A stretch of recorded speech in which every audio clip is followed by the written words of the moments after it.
I was flipping steaks on the grill, humming along to an old blues track, when a voice screeched over the fence like nails on a chalkboard. That one, that's the house my sister's taking. My wife dropped her drink, I dropped the tongs, and the dog actually backed up 3 steps. Karen, the HOA president, was standing at the edge of our lawn, flanked by a woman in oversized sunglasses, a white designer jumpsuit, and enough perfume to evacuate a beehive. She looked around like she was house shopping at a luxury estate auction. Then she pointed again, not asked, pointed like it was some sort of royal command. My sister Alexis has decided she wants this house. Karen repeated, you have 30 days to vacate.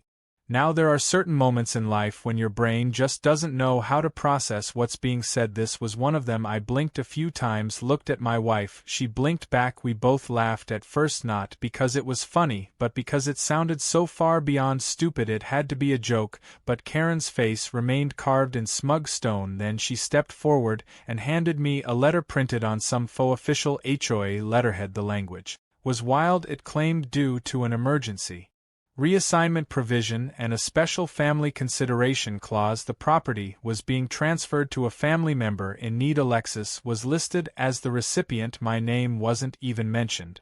You're serious? I asked, stunned. Karen flipped her bobbed haircut over one shoulder and said, absolutely, the board has agreed, you're free to pack now. Alexis chimed in from behind her, that kitchen's going to need a full gut renovation, she added while scrolling through her phone. She wasn't even making eye contact with us. My wife let out a disbelieving sound and stepped forward to say something, but I held her arm instead. I calmly looked at both of them and nodded slowly. They didn't know it yet, but this entire interaction had just been captured on 6 separate security cameras, including one zoomed tight on the ridiculous paperwork Karen handed me. What they didn't know, and what made this entire stunt spectacularly stupid, was that I was a federal civil court judge, not retired, not part-time, not honorary. I was the active sitting judge currently overseeing a case involving Karen's HOA, a case that included fraudulent assessments, HOA overreach, and illegal occupancy demands. I didn't assign myself the case, obviously, but the judge it went to was a close colleague, and when I'd read the complaint, I almost choked laughing at the name on the defendant line, Karen Matthews. But today I decided to play dumb. I glanced over the letter and tried not to smirk. Interesting, I said. Is there a move-in date? Karen didn't catch the tone and proudly declared, first week of next month. Alexis already hired movers. In fact, she's bringing by some samples for the new paint this afternoon. You'll want to remove your things before then. Alexis finally looked up from her phone and started taking pictures of our front porch, then walked into our yard without permission, examining the exterior walls. She loudly declared she would be replacing all the windows and probably installing a hot tub out back. It was like we'd turned invisible. She was so entitled she didn't even recognize we were the current legal homeowners. Karen meanwhile began lecturing us about community values and how sacrifices must be made for families undergoing hardship. I asked what kind of hardship Alexis was facing, and Karen said she was emotionally recovering from a divorce. I asked if that was the HOA's concern, and Karen said with a completely straight face, emotional health is a community matter, that's in our mission statement. I had to bite the inside of my cheek to keep from laughing. My wife stood frozen, trying to process whether we were part of a prank show or if this was real. Karen then dropped one more bombshell. She said she had already changed the HOA's internal database to reflect Alexis as the pending owner of the property, and that the locksmith had been pre-scheduled for the following Friday. I asked if they'd be coming with police. Karen replied confidently, they won't be needed, you'll be gone by then anyway. I leaned back against the railing and took a deep breath. This wasn't just entitlement, this was a legal ambush by someone who didn't understand how anything worked, and she was arrogant enough to believe she could strong-arm a judge out of his own house on the basis of a fake HOA rule she invented herself. So I leaned forward and said, you know what, Karen, I appreciate the heads up. Let me just gather a few things before your crew shows up. I'll make it easy for everyone. Karen beamed and said, see, that's the community spirit we like to see. Alexis said, great, can you leave the curtains? They're perfect for my aesthetic. My wife looked at me like I'd lost my mind, but I nodded and walked inside. I went straight to my home office, shut the door, and pulled out the folder marked HOA vs. Karen Matthews. I slid in the freshly printed screenshots from the security cams, then typed up a transcript of the entire bizarre interaction. I also called my colleague Judge Mendoza and gave him the update. He started laughing before I finished the sentence. You serious? She showed up to your house to take it. That's the kind of bold that wins awards, he said. Oh, it gets better, I replied. She scheduled a locksmith and declared emotional hardship as a legal transfer clause. He stopped laughing. I'm moving the hearing up, he said. Let's get this on record. Back outside, Alexis was measuring the front porch with her phone and talking about where her Tesla charging station would go. Karen was trying to peek into our garage. I opened the door, smiled, and told them I just called our insurance company to let them know about the upcoming transfer in case anything valuable went missing during the quote transition. Karen looked a little uncertain now, but nodded, trying to keep face. Inside, my wife whispered, "What exactly are you doing?" I whispered back, "I'm letting her dig her own grave, one HOA clause at a time. I'll hand her the shovel when she shows up with the locksmith." That night, Alexis posted a picture of our house on Instagram with the caption "Future Home Vibes" with a heart emoji, and Karen replied, "So happy for you, sis. HOA always has your back." I took a screenshot and added it to the evidence folder. This was going to be one for the ages. She thought I was just another homeowner at the mercy of her fake bylaws. What she didn't know was that I was the one about to rule on her eviction from her own home, and I had every intention of making it poetic justice. The next morning started with Karen marching down the street like a parade marshal on a power trip. She was dressed in a blazer that looked 2 sizes too tight and carried a clipboard as if it were the Holy Grail. She knocked on 3 different doors before she got to mine. I watched her from the upstairs window as she strutted around like she owned the entire subdivision. Right behind her, trailing with the enthusiasm of a hungover intern, was a lanky man in a polo shirt and khakis carrying a tape measure and what looked like a laser scanner. I recognized him instantly. Calvin Raymond, self-proclaimed property assessor, unofficial HOA appraiser, and full-time fraud. I'd seen his name show up in 3 different HOA cases involving illegal rezoning and forged appraisals.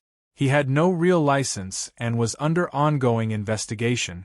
And now here he was, ready to appraise my house for Alexis's benefit. I opened the door before they could knock. Karen greeted me with an overly bright smile and announced that she was conducting a readiness inspection. I pretended to act confused. "I thought you said the transfer wasn't final until next month," I said, eyeing Calvin. Karen laughed and waved her hand dismissively. "Oh, this is just routine. Calvin here is certified.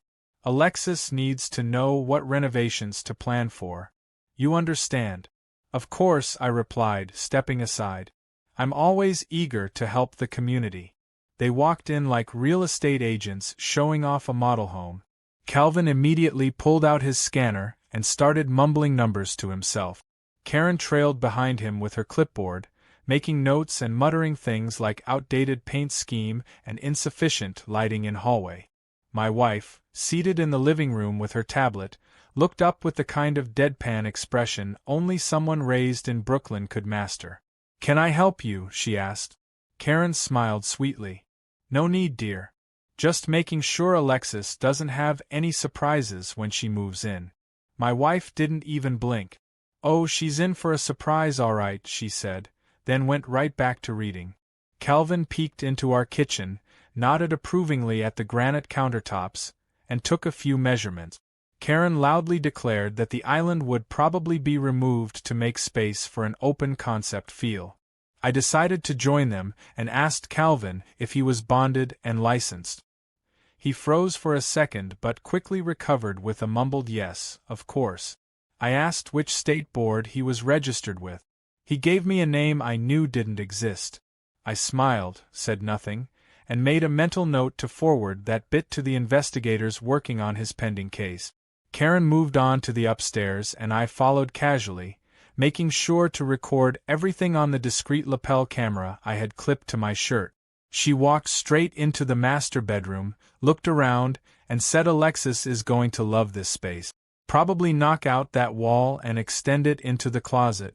I chuckled and asked her how she planned to extend it into the neighbor's property. Karen blinked, then smirked. Details, she said. We always find a way. By the time they finished the so-called inspection, Karen was practically giddy. She told me the transfer paperwork would be finalized by Friday, and I should start preparing a list of items we intended to leave behind for the new owner's benefit. Calvin handed me a form, claiming it was a standard occupancy evaluation, and told me to sign at the bottom. I took the form, read it, and immediately recognized 3 falsified lines stating that I had agreed to vacate voluntarily. I looked up and smiled. I'll have my lawyer take a look. Karen stiffened a little but forced a smile. Just routine, nothing to worry about. She left the form on the table and strutted out with Calvin behind her. As soon as the door shut, I picked up the form, walked to my office, scanned it, and sent it to the state licensing board. Then I called Detective Loretta Hahn from the city's HOA fraud unit. She answered on the second ring. I gave her a full summary of the morning and forwarded the video footage, including the moment Calvin lied about his credentials. She groaned. That guy again. We've been waiting for someone to catch him red-handed. You just handed me a gift-wrapped case. The next day, Karen outdid herself. She taped an official-looking notice to our front door claiming the house was under HOA reassignment review and that no changes or modifications could be made without board approval. The paper had a giant red stamp across it that said property transfer pending in block letters. Neighbors walking their dogs paused, stared, and began whispering. Within hours, I'd received 2 texts from longtime residents asking if we were really moving out. One even offered to help us pack. I responded with a smiley face and said all was well, just an HOA mix-up. Karen must have thought she was winning. She even walked past later that afternoon and waved at my wife with the kind of smugness that made you want to water your lawn at her feet. What Karen didn't realize was that the court case involving her financial mishandling had just been escalated to federal review after a tip from one of her own board members. I wasn't part of the trial directly, but I had quietly flagged the file for fast-track review. The evidence pile was growing rapidly. Unauthorized assessments, phantom charges, suspicious reimbursements, and now fraudulent property transfers. The prosecutor on the case was a sharp bulldog named Carla Morse, and she didn't like bullies. That evening, I met with 3 HOA board members at a coffee shop downtown. None of them were fans of Karen, and one of them, Margot, was nearly in tears. She said Karen forged her signature on several documents and threatened to fine her for leaking board decisions. The other 2, Reggie and Louis, nodded solemnly. They all confirmed that no such property reassignment clause existed in the bylaws. Karen had made it up on her own. I asked if they were willing to testify. Margot hesitated, but Reggie said flatly, she's ruined lives. Yeah, I'll speak up. We're done living scared of her. I told them everything would be handled legally, and no one would be left hanging. They all agreed to meet again at my house for a formal HOA emergency meeting. Karen wasn't going to like that. By the time I got home, Karen's sister had posted another photo of our house on social media. This one had the caption "Moving Day Countdown Begins" with a heart and sparkle emoji. It was followed by a comment from Karen that read, "Can't wait to see you in your new home, next step paint samples." I took one last look at the photo, then filed it away with the rest of the evidence. If they wanted to play dirty, I could play legal. The difference was I actually knew how the system worked. Karen was about to discover that you can only fake power for so long before the real thing shows up with a badge and a court order. The next week passed with eerie silence from Karen, which only made me more suspicious. It was like the eye of a storm had settled over our street, calm but hiding a whirlwind behind it. I knew she wasn't finished, not even close. Sure enough, on Friday afternoon, I received a group message from one of the HOA board members, Reggie. Apparently, Karen had scheduled an emergency HOA meeting for Sunday. The topic was vague, but Reggie suspected she was trying to legitimize the fake reassignment of my property by getting a rubber stamp vote from the remaining board members who were still scared of her. I responded by offering my home as the new meeting location. If Karen was trying to stage another stunt, I wanted her to do it where I could control the setting, the witnesses, and most importantly, the cameras. Sunday arrived, and with it, an unexpected tension in the air. I made fresh coffee, set out chairs in the living room, and ensured all 6 cameras were rolling.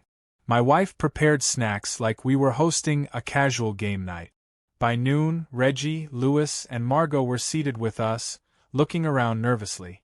They'd brought copies of the HOA bylaws, prior meeting notes, and a few documents they had quietly rescued from Karen's locked file cabinet. Each one of them had a story about how Karen had manipulated board votes, changed fines without approval, and invented rules to control residents. The expressions on their faces weren't just fear, they were embarrassment and frustration. They had been tricked for so long, and now that the fog was lifting, they were furious. At exactly 1 o'clock, the front door swung open without a knock. Karen marched in like she still owned the place, her heels clicking on the hardwood like a metronome of madness. Right behind her was Alexis, wearing oversized sunglasses indoors and carrying a binder that looked more like a fashion magazine than any legal document. Karen didn't even look at anyone as she walked toward the center of the room and said, "Let's get this started." Everyone looked at me, waiting for my reaction. I simply smiled and said, "Welcome, Karen. Meeting's already in session. Have a seat." Karen scanned the room, immediately noticing that I had taken the head seat. Her eyes darted to the board members, who were now visibly backing me. She narrowed her gaze. "This isn't a sanctioned meeting. You can't hold a meeting without the president's approval." Margot, voice trembling but clear, replied, "Actually, the bylaws say any 3 board members can call a meeting. And we did." Karen turned slowly toward her, eyes wide with disbelief, as if Margot had just betrayed her in public. Alexis flopped onto the couch with a sigh and said, "So can we go over move-in timelines? I've already picked out furniture." Karen raised a hand to silence her, then turned back to the board. "This is nonsense. This is my HOA. I built it. This man doesn't even belong here." She pointed directly at me, shaking with rage. I leaned back in my chair, calm as ever. "Well, Karen, funny you mention that. Because the agenda today includes some clarity about legal property boundaries and ownership. Would you like to start by explaining the reassignment clause?" She opened her mouth to speak but froze when I pulled out a printed copy of the fake transfer letter she'd handed me, complete with forged signatures and a fabricated HOA stamp. I slid it across the table. "Please, explain how this was approved." Karen's face twitched. "That's internal documentation. You have no right to." Reggie cut her off. "We've never seen that letter. Where did you get that stamp?" Karen's jaw clenched. "It's official HOA property. I have authority." Louis spoke next. "That stamp was decommissioned 2 years ago. You're not supposed to use it anymore." I didn't need to say a word. The board was speaking for me now.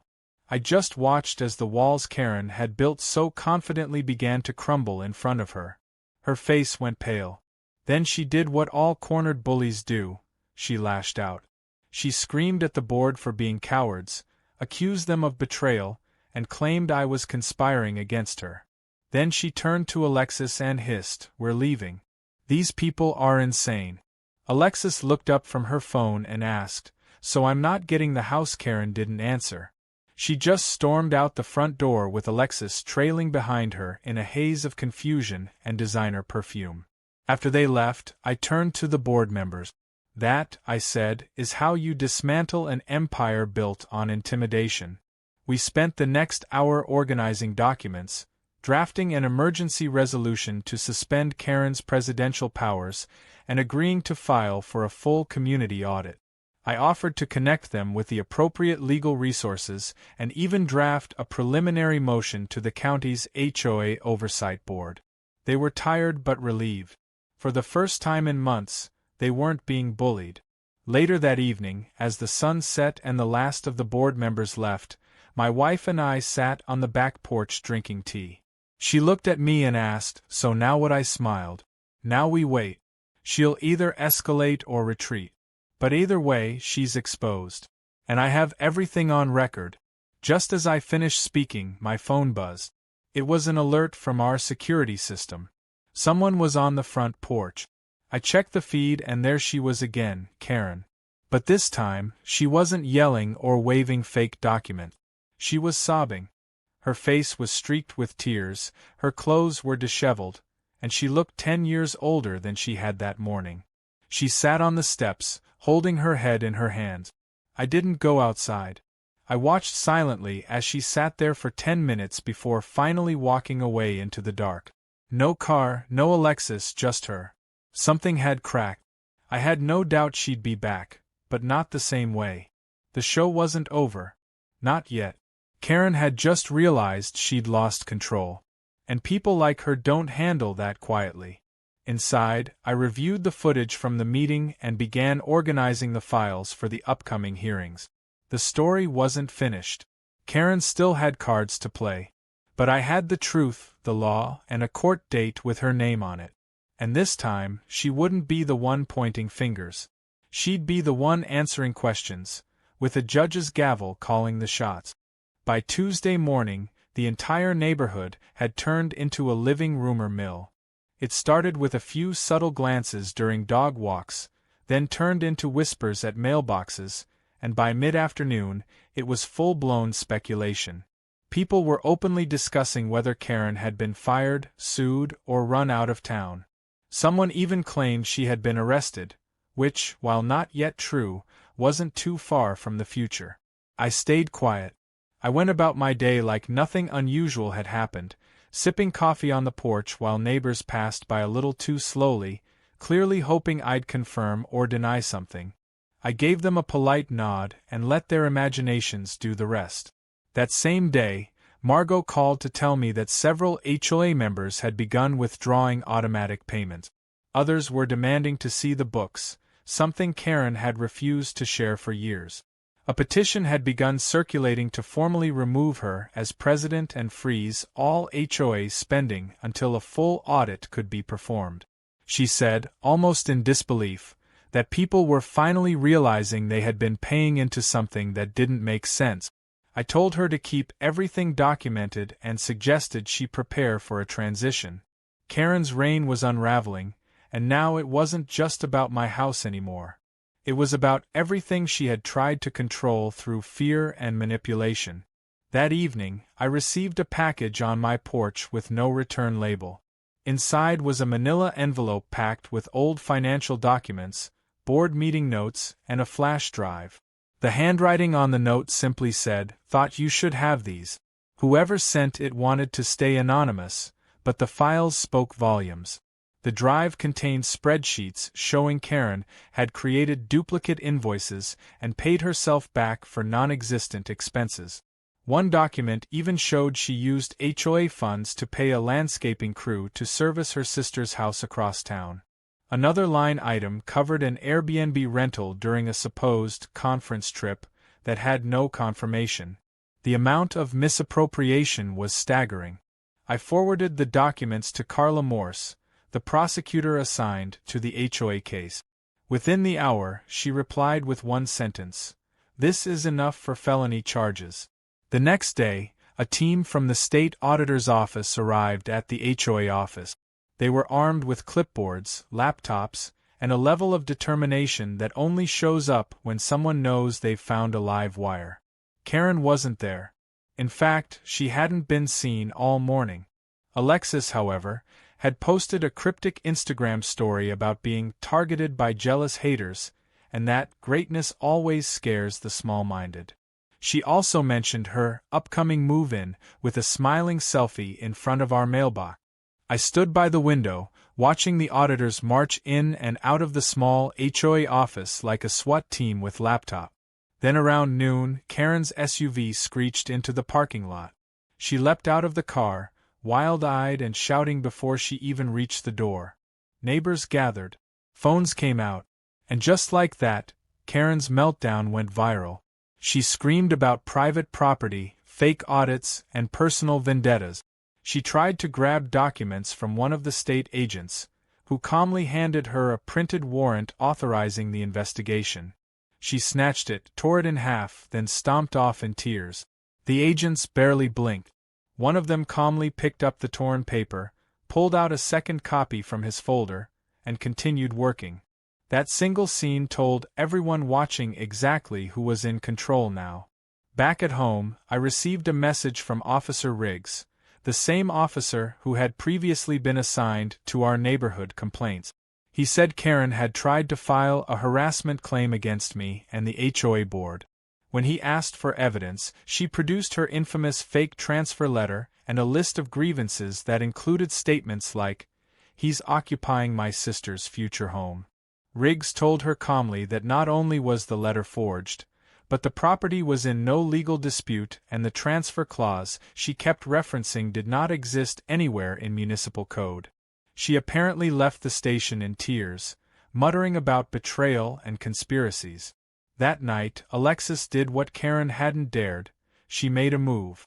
Around 10, our motion sensor lights flickered on. I checked the front camera and saw her standing at the edge of the lawn with a man holding a tool bag. She was pointing at the front door, arguing with him. I opened the door before she could step closer. She flinched, clearly not expecting me. I kept my tone polite. "Can I help you with something?" She forced a smile. "I thought we'd just get a head start on replacing the lock. You'll want to get your stuff out soon anyway." I stepped out onto the porch, phone already recording in my hand. "Alexis, there's no legal transfer, no court order, and no authority giving you any right to this home. Any attempt to enter this property without my permission is criminal trespass." She started to protest, but the man with the tool bag was already backing away toward his van. She called after him, but he was gone. Then she turned to me with fire in her eyes. "This isn't over." I smiled calmly. "You're right. It isn't. But next time you try something like this, you might want to consult a real lawyer instead of your sister." She turned, stormed off, and drove away into the night. 2 days later, the city posted an official notice on Karen's property. Due to unpaid HOA-related taxes and outstanding violations, her house was slated for a lien. An audit summary had been delivered to the local courthouse, and Karen had 48 hours to respond or risk full foreclosure and seizure. It was poetic. She had tried to take my home with fake documents and inflated confidence, and now hers was being stripped away legally, brick by brick. The neighborhood had changed too. People who used to avoid eye contact now waved and smiled. Reggie told me he'd been asked by several residents to run for HOA president. Margot said her daughter slept better now that Karen didn't drive around late at night inspecting trash bins like a lunatic. Even the neighborhood watch chat was more relaxed. One member simply posted 3 words that made everyone laugh. "The witch melted." That evening, as I watered the plants, my wife came out with a bottle of wine and 2 glasses. She sat beside me on the porch and raised hers for a toast. "To the storm that passed." I clinked my glass gently against hers. "And to the one still coming." Because I knew one thing for sure, Karen wasn't going down without a last desperate move. She wasn't the type to accept consequences. Not quietly. Not ever. The final blow came on a rainy Wednesday morning, the kind of overcast sky that made everything feel heavier. I had just poured myself a cup of coffee when I received a call from Carla Morse. Her voice was sharp, direct, and vibrating with purpose. "It's happening," she said. I asked if she meant what I thought, and she confirmed it. Warrants were being served. Charges were being filed. Karen Matthews was finally going to face real consequences for years of fraudulent activity, abuse of authority, and misappropriation of HOA funds. I sat back in my chair and stared out at the wet street, watching the rain streak down the windows like the last curtain closing on her fake empire. 2 black sedans and a city code enforcement vehicle pulled up in front of her house an hour later. Officers in plain clothes approached her front door with purpose. She opened it slowly, confused, her eyes darting nervously. I watched from my porch as they spoke calmly, then handed her a folder thick with documents. I couldn't hear the words, but I didn't need to. Her face said everything. Her lips moved like she was trying to bargain, explain, deflect. Then her legs gave out slightly, and she had to grab the doorframe to stay upright. They didn't cuff her right there, but she was served with an official notice of court summons, civil charges, and a pending criminal case tied to misuse of HOA funds and attempted property seizure under fraudulent pretenses. The neighborhood watched in stunned silence. Later that afternoon, Reggie came over to hand me a copy of the finalized petition to remove Karen as HOA president. It had been signed by over 80% of the homeowners in the community. In the space of just 2 weeks, Karen had gone from untouchable tyrant to universally condemned. Reggie said the new board would be meeting the following Sunday to elect a new president and approve transparency reforms. I suggested they begin with a financial audit every quarter and an open forum for community vote. He nodded, then laughed and said, "You really did this by just sitting on your porch and sipping coffee?" I smiled back and said, "That's the thing about power. Real power doesn't shout. It just waits for the noise to fall apart." But Karen wasn't quite finished. The next evening, she posted a long unhinged rant on the community forum claiming she was the victim of a targeted conspiracy, calling me a plant from a rival development company, and accusing the HOA board of being bribed by shadow investors. She claimed Alexis had been denied her dream home due to jealousy, and that the reassignment clause was real but misunderstood. Most replies were sarcastic gifs or laughing emojis. One person asked if she needed professional help.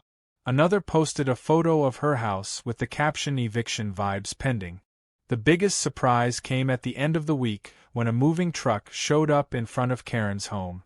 It wasn't the kind that arrived quietly. It was a massive, diesel-chugging behemoth with 2 men in jumpsuits and clipboards. They didn't knock. They walked straight into the house with a copy of the foreclosure order and a list of items to be removed. Karen came out screaming, demanding to know who authorized this. One of the movers calmly pointed to the court stamp on the document. She tried to block the doorway but was physically escorted aside by a sheriff's deputy who had been assigned to enforce the order. The entire street gathered to watch. A few neighbors brought lawn chairs. One guy handed out popcorn. Karen's prized art pieces, her furniture, and her massive collection of HOA awards were packed up and rolled out like items at a garage sale. She stood there motionless, lips trembling, arms crossed tightly against her chest, as the house she ruled like a kingdom was dismantled right in front of her. Alexis pulled up halfway through, still in her Instagram influencer getup, and asked what was happening. Karen snapped something about betrayal, false charges, and unfair legal systems. Alexis took one look at the chaos and muttered, "I'm not going down with you," then drove off without another word. 2 days later, her house was listed publicly for auction. Proceeds would go toward covering the legal penalties and reimbursing the HOA for lost funds. I heard from Carla that more charges were likely to follow once forensic accountants finished digging through her years of falsified record. Her bank accounts had already been frozen, and the civil court was preparing to assign restitution payments for residents who had been overcharged or fined unlawfully. One board member even discovered she'd been double-billed for landscaping for 3 years. As for Alexis, her social media accounts went dark. Word got around that she'd tried to rent an apartment nearby under a fake name, but someone recognized her and reported it to the leasing office. Rumor was she moved back in with a distant cousin across the state, blaming the whole thing on mental stress and sabotage. She never apologized, never admitted anything, just disappeared the way people do when the internet turns against them. On the day of the new HOA election, I attended quietly as a resident. Margot was elected president with unanimous approval. Reggie and Louis became treasurer and secretary, respectively. They passed 5 new rules focused on transparency, financial oversight, and term limit. At the end of the meeting, Margot stood up and said, "Let's rebuild trust." That's all anyone wanted to hear. The applause that followed felt real, not forced like during Karen's reign. Back at home, my wife and I sat on the porch again, this time watching kids play in the street, neighbors chatting like old friends, and a peaceful quiet settling over the place. She leaned into me and said, "You think she'll ever show her face again?" I shook my head. "Not here. She burned every bridge on her way down. People like her always think they're untouchable. Then the truth taps them on the shoulder." She nodded and smiled as she raised her glass. I'd made a small wooden sign earlier that day and hung it under the fake one Karen had posted weeks ago, the one that had claimed the house for Alexis. Hers was still there, faded and cracked. But underneath it, my sign read "Evicted by Karma. Authorized by the court. No HOA approval required." As the sun dipped below the rooftops and the street lights flickered on, I realized something simple but profound. Justice doesn't always come with sirens or news cameras. Sometimes it shows up quietly, disguised as patience, law, and a mountain of receipts. Karen came for my house, but what she really did was hand me the blueprint for her own downfall. All I had to do was let her build it,